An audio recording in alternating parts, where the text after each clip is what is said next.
Trump, oh, Trump, Donald Trump. Why are you signing everything that is in front? Donald Trump, from the moment you entered office, you not allow your pen to rest. Just sign left, right, front, right, center. Eh?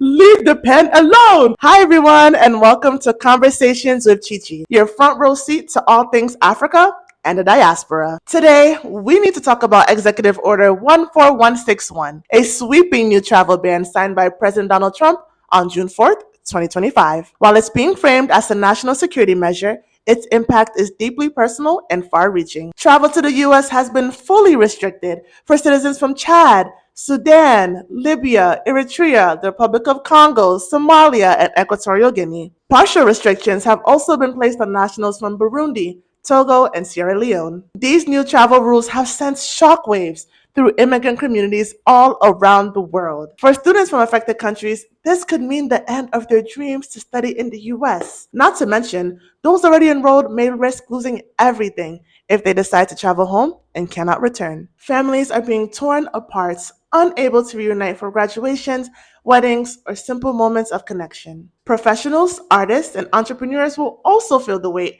missing out on fellowships, performances, and global opportunities that shape careers and build bridges. But beyond individuals, this policy sends a bigger message that entire regions, especially in Africa and the Middle East, are being pushed aside. The African Union has already condemned the order, warning that it threatens years of diplomacy, partnership, and shared progress. Chad has responded by suspending visas for American citizens, and more countries may follow right after. And as the US prepares to host the 2026 World Cup and the 2028 Olympics, this raises urgent questions. Who gets access?